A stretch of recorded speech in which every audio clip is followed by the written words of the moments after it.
മരുഭൂമിയാണ്, ഒരു പുല്ലുപോലും കിളിർക്കാത്ത സ്ഥലം. കുടിവെള്ളം പോലും അന്യരാജ്യങ്ങളിൽ നിന്ന് ഇറക്കുമതി ചെയ്യണം. എങ്കിലും 2 റിയാല് മുടക്കി ഒരു പാക്കറ്റ് കുബൂസും വെള്ളവും വാങ്ങിയാൽ ഒരു മനുഷ്യന് ഒരു ദിവസം ജീവിക്കാം. ഒരു 1.5 വലിപ്പം വരുന്ന പിടയ്ക്കണം മത്തി കിലോയ്ക്ക് 5 റിയാലിന് ഇവിടെ കിട്ടും, അതായത് 90 രൂപ. പിടയ്ക്കണ സവാള കിലോ 1.5 റിയാല് 37 രൂപ, അതും ഇവിടെ കിട്ടും. നല്ല ബസ്മതി അരി 10 കിലോ 450 രൂപ. 10 കിലോ പഞ്ചസാര 300 രൂപ. മരുഭൂമിയാണ്, ഒരു പുല്ലുപോലും കിളിർക്കാത്ത സ്ഥലം. കുടിവെള്ളം പോലും അന്യരാജ്യങ്ങളിൽ നിന്ന് ഇറക്കുമതി ചെയ്യണം. ആപ്പിൾ കിലോ 90 രൂപ, അതും ഫസ്റ്റ് ക്വാളിറ്റി. ഈ ലോകത്ത് വിളയുന്ന ഏത് തരം പഴങ്ങൾ വേണം, നിങ്ങൾക്ക് താങ്ങാൻ പറ്റുന്ന വിലയ്ക്ക് ഇവിടെ കിട്ടും. വെറും 10 റിയാലിന് ആവശ്യത്തിന് വസ്ത്രങ്ങൾ, പാല്, മുട്ട, ബ്രെഡ്. രാജ്യത്ത് എല്ലായിടത്തും ഒരേ വില. മനുഷ്യർക്ക് ന്യായമായ വിലയ്ക്ക് ഭക്ഷണം ലഭിക്കുന്നുണ്ടോ എന്ന് ഇവിടുത്തെ സർക്കാരുകൾ സദാസമയം വീക്ഷിക്കുന്നു. മനുഷ്യർ പട്ടിണി കിടക്കുന്നത് ഭരണപരാജയമായി അവർ കാണുന്നു. നികുതിയില്ലേ? ഉണ്ട്. എല്ലാ വസ്തുക്കൾക്കും 100-ക്ക് 5 രൂപ വെച്ച് നികുതിയുണ്ട്. ഈ സർക്കാരുകൾക്ക് വേറെ വരുമാന മാർഗം ഉള്ളതുകൊണ്ടല്ലേ ന്യായവിലയ്ക്ക് ജനങ്ങൾക്ക് സാധനങ്ങൾ കിട്ടുന്നത്? അതെ, ആ വരുമാനവും അവർ രാജ്യത്തിനും ജനങ്ങൾക്ക് വേണ്ടി ഉപയോഗിക്കുന്നുണ്ട്. ലോക നിലവാരത്തിലുള്ള റോഡുകൾ, പാലങ്ങൾ സൗജന്യമായി ഉപയോഗിക്കാം. ലോക നിലവാരത്തിലുള്ള ആശുപത്രികൾ, ഏതസുഖത്തിനും എല്ലാ പൗരന്മാർക്കും സൗജന്യമാണ്.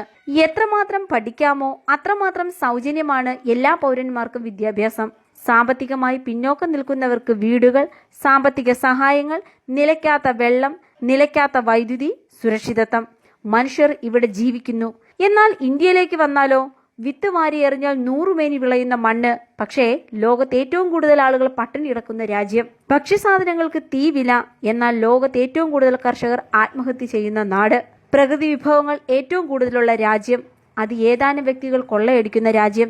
ലോകത്ത് ഏറ്റവും കൂടുതൽ വരുമാനമുള്ള സർക്കാർ, പക്ഷേ ഇന്നും അടിസ്ഥാന സൗകര്യ വികസനം എത്തിനോക്കാത്ത അനേകം ഗ്രാമങ്ങളുള്ള രാജ്യം. 60% ജനങ്ങളും 2ാം തരം ഗോതമ്പ് മാവ് അടിച്ചു പരത്തിയ 2 റൊട്ടിയും 1 ഉള്ളിയും കൊണ്ട് വിശപ്പടക്കുന്ന രാജ്യം. അത് തന്നെ 2 നേരം കഴിക്കാൻ കിട്ടുന്നത് ഭാഗ്യമായി കരുതുന്ന ജനത.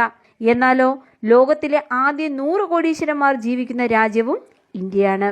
ഓർക്കുക, ഓരോ രാജ്യത്തിന്റെയും വരുമാന മാർഗങ്ങൾ വ്യത്യസ്തമാണ്. എണ്ണ, പ്രകൃതിവാതകം, കൽക്കരി, വജ്രം, സ്വർണം, പ്രകൃതി വിഭവങ്ങൾ, ഭക്ഷ്യവസ്തുക്കൾ, ആയുധങ്ങൾ, മാൻ പവർ, ടൂറിസം, വ്യവസായം. എന്നാൽ ഈ വഴിക്കെല്ലാം വരുമാന മാർഗമുള്ള ഒരു രാജ്യമാണ് ഇന്ത്യ.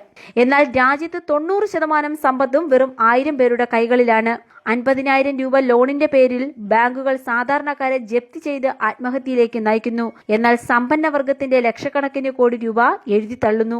കഴിഞ്ഞ 73 വർഷമായി നമ്മുടെ ജനപ്രതിനിധികൾ ജനാധിപത്യം വിൽപ്പനയ്ക്ക് വെച്ചപ്പോൾ സംഭവിച്ചത് ഇതെല്ലാമാണ്.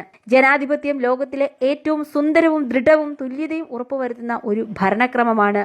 എന്നാൽ അത് ഏറ്റവും മോശമായി ഉപയോഗിക്കുന്ന രാജ്യം ഇന്ത്യയാണ്.